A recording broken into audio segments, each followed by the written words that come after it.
Hizbullah deyince akla ilk olarak infazlar, mezar evler, PKK ile ve kendi içinde yaşamış olduğu çatışmalar geliyor. Zira kamuoyu Hizbullah'ı bu dönemlerde tanıdı, canlı yayınlarda örgüte yönelik operasyonları izledi. Tüm bu süreç içinde de örgütten hiçbir açıklama yapılmadı. Bugüne kadar Hizbullah, Ocak ayının ilk günlerinde yayınladığı 37 maddelik bir manifestoyla bir ilke imza attı.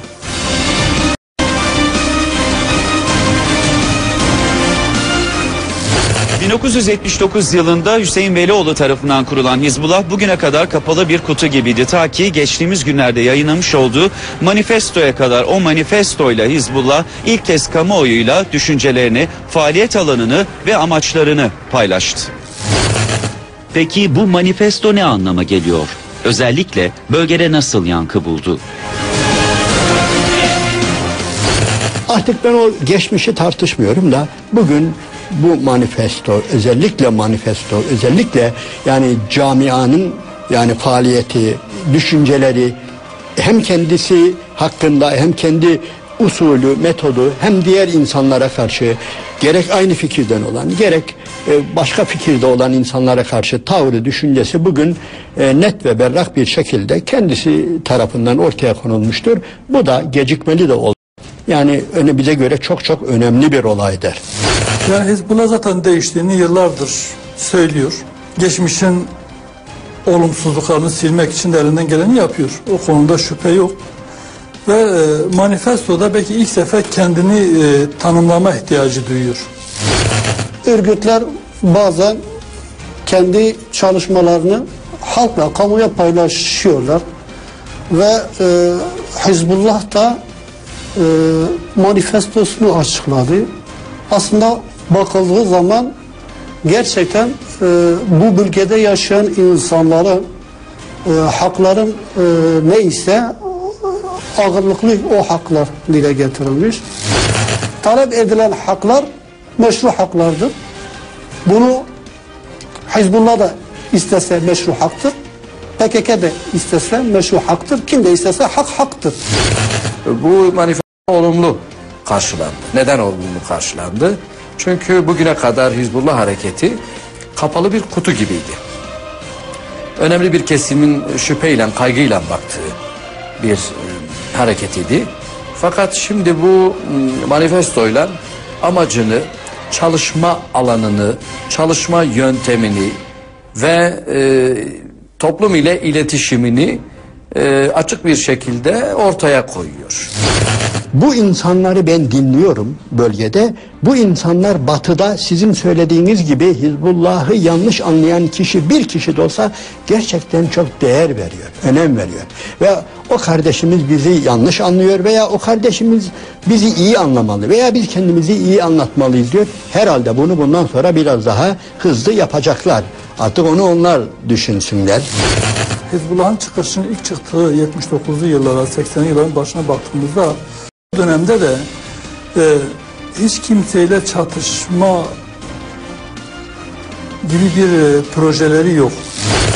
Fakat bölgede yani belki Hizbullah'ın şanssızlığı mı diyelim veya Hizbullah'ın buradaki handikapı mı diyelim, bölge şartlarının gözüne bulundurduğumuzda bölgede bütün sol örgütleri sindirmiş olan bir PKK vardı.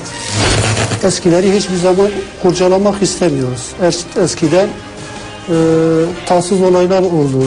Umut ediyoruz ki gerçekten o karanlık günlere, o 90'lı yıllara dönülmemesi için gece gündüz Yüce Allah'tan dua ediyoruz. Aslında manifestoda beklenen belki buydu. Eksik kalan kısım, manifestonun eksik kalan kısmı bir geçmişe dönük bir hesaplaşma cümleleri olsaydı iyi olurdu. Çünkü neticede devlet bile bakın bugün geçmişte yaptığı haksızlıklardan ötürü özür diliyor.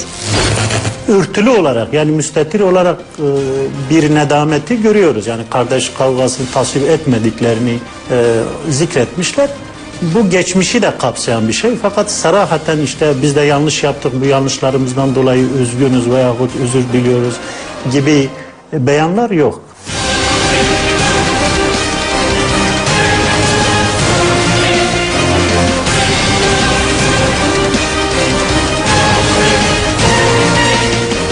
Hizbullah'ın devlet tarafından bölgede kullanıldığı da yaygın bir inanış. Peki bu görüş nasıl değerlendiriliyor? Manifestoda bu noktaya atıf var mı? Eğer dikkatlice incelenirse bu çok büyük bir iddia. Şöyle bir büyük iddia. Eğer bugün şu meydanlara toplanan insanları eğer derin devlet veya JITEM veya bir başkası topladı deniliyorsa o derin devlet, o JITEM falan zannedildiğinden çok çok daha büyük. Hatta kelime kötü, sanki bir ilah gibi olması lazım. Niye? Ben şöyle diyorum, biraz alayvari olacak ama yani yüz binlerce insanı topladınız hadi. Ve bunları sakallandırdınız, çarşaflandırdınız, elini yüzünü nurlandırdınız.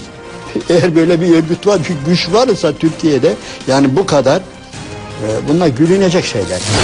Sanki Hizbullah sadece PKK'ya yönelik değil de rastgele insanları öldürmüş, devletle işbirliği içerisinde bunları yapmış. Bunu diyen insanlar tek bir kanıt gösteremiyor. Hizbullah'ın arşivi Beykoz'da ele geçti. Hizbullah'ın JITEM'le ilgili olduğunu söylüyorlar. Ve arşivi ele geçiren polis 2000'de bütün hepsi eline geçti. Tek bir satır devletle, devlet kurumlarıyla ilgili bir bağlantı bulabildiler mi? Hepiniz bilirsiniz ki yani emniyetle JITEM birbirini sevmez ya da asker birbirini sevmez. Yani askeri istihbaratla emniyet istihbaratı arasında rekabet vardır. Biz bölgede olduğumuz için biliyoruz, görüyoruz. Böyle bir durumda, öyle bir bilgi elinde olmuş olsaydı emniyet kesinlikle kullanırdı. Bazı mahkeme tutanaklarında, yani yargılamalarda, bazı mahkeme tutanaklarında zaman zaman özel görüşmelerde, zaman zaman basına da yansıyan bazı ifadelerde o günlerde olan bitenin kendilerinin içine sızan bazı kişiler tarafından, bazı güçler tarafından o menfur hadiselerin gerçekleştirildiğini ifade ediyorlar. Yani zımnen de olsa şunu kabul ediyorlar. Bir dönem içimize birileri yazdı ve bu kötülükleri yaptı. Fakat genel manada Hizbullah örgütünün bu işte bir kastı ve kusuru yoktur ifadeleridir. Onu bilemeyiz tabii. Peki faaliyet alanını Kuzey Kürdistan olarak açıklaması, ana dilde eğitime ve özelliğe vurgu yapması nasıl yankı buldu? Kürt halkının yani dili Allah'ın yarattığı bir, kendileri oturup uydurmamışlardı. Yani gelin ya şu Türklerden ayrı bir anlaşma dili ortaya çıkaralım dememiştir. Allah-u Teala Kur'an-ı Kerim'inde yani öyle buyurmuştur ki vaktilâfe elsinetikum ve elvanikum, yani sizin renklerinizin ve dillerinizin muhtelif oluşu Allah'ın büyüklüğündendir. Onun ayetlerindendir. Bu böyle. Kürt sorunuyla ilgili olarak da yani orayı sanki sadece o konuda görüş belirtmiş gibi algılanıyor değil. Başka konuda da açıklamalar. Ama bu o ayaklardan sadece bir tanesi. Diyor ki biz Kürtler ümmetin bir parçasıdır.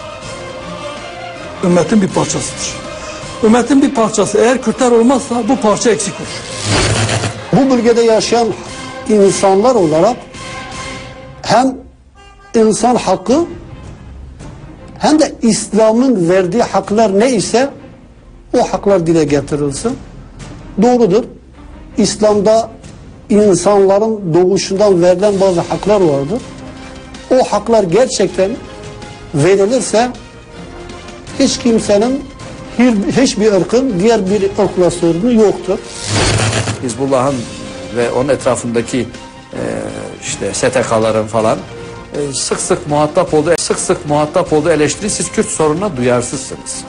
Siz Eritre'de, Moro'da, Filistin'de, her yerde mazlum halkların haklarını savunuyorsunuz ama Kürt halkının hakkını da çok istekli görünmüyorsunuz. Benim şimdi gördüğüm şey Hizbullah hareketi Hizbullah ismiyle direkt bir şekilde bu sorunun bir tarafı olduğunu deklare ediyor. Hizbullah'ın bir manifesto ile geri dönmesi beraberinde soru işaretlerini de getirdi. Gerek kendi iç çatışmaları, gerekse 90'lı yılların başında PKK ile girmiş olduğu çatışmalar ve tabii ki mezar evler. Şu anda Diyarbakır Savaş Mahallesi'nde bir mezar evin önündeyiz. Görüyorsunuz, kapısı daha sonradan betonla kapatılmış. İşte tüm bunlar acaba yine mi sorusunu gündeme getirdi. Aslında bu sorunun yanıtı yayınlanan manifestoda yer alıyor. O kadar titizler, o kadar geçmişten, yani vuku bulan bazı şeylerden o kadar üzgün olabilirler. Ve ben bunu bizzat yaşıyorum, sadece manifestoda değil. Fikirsel mücadeleden yanayım, çatışmalı yana değilim diyor. Bu devlete barış, PKK'ya barış, diğer bütün örgütler, fraksiyonlara barış, diğer yani kendisiyle aynı partide düşünüp de tasvip etmeyen, belki bugüne kadar onu itham eden, dışlayanlara karşı herkese barış elini uzatmış oluyor bu manifestoyla. Gördüğümüz bu. 20 yıldır, 25 yıldır aşağı yukarı hem PKK'yı hem Hizbullah'ı izlemeye çalışan bir insanın kendi izlenimimi ifade etmek istiyorum. 90'lı yıllarda PKK ve Hizbullah'ı kendi içerisinde çatıştıranlar dışarıdaki güçlerdi. Yani dışarıdaki güçler derken bu örgütlerin kendi dışlarındaki güçlerdi. Türkiye'nin o zaman karanlık odaklarıydı. O karanlık odakların üzerine bir müddettir gidiliyor.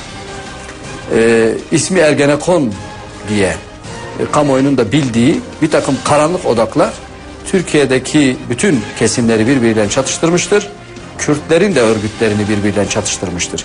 Bunlardan bu örgütün sorumluları, yetkilileri haber miydi, değil miydi, bilmeyerek mi bu oyuna geldiler?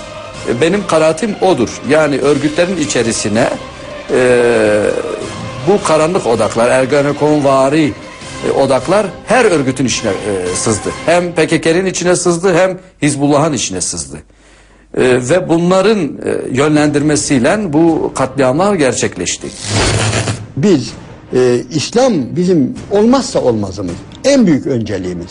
Biz bunu başka tarafta fazla göremiyoruz. Yani birilerini itham etme değil de bu konuda da ne kadar ortak olursa biz onu da savunuruz yani. O konuda da zaten aynı noktaya gelmiş olabiliriz. Bazıları gösteriyorlar efendim işte BDP dine karşıdır. Ben görüyorum BDP dine karşı değil ki. BDP'ye oy veren %95'i bu bölgede yaşayan insanlardır. Ve bu bölgede yaşayan insanlar da dini vecibelerine bağlıdır. Kendi inançlarına bağlıdır. Peki Hizbullah'ın manifestosunda belirttiği şiddetten uzak yeni adımına devletin yaklaşımı PKK için örnek teşkil edebilir mi? Devletin bu manifesto sonra özellikle ve yıllardır çatışmalı ortamdan uzak, bütün saldırılara rağmen çatışmalı ortama girmemesi, kimseye bir fiske dahi vurmamasını da göz önünde bulundurup terör örgütü nitelemesini hatta Hizbullah için yapmaması lazım. Bu nedir? Bu belki ileride PKK'nın da siyasallaşmasına yönelik bir ilk adım olacak. Çünkü devlet bir yandan PKK'le diyor ki gel dağdan gel diyor, silahını bırak gel, siyasi mücadele ver. Peki bu nasıl olacak? Bu silahı devlet hiçbir pazarlığa bağlı olmadan kendiliğinden toplumun menfaati için, toplumun yararını gözetip silahı bırakan bir yapıyı bu değişimini kabul edip ve ona göre davranmasıyla olur.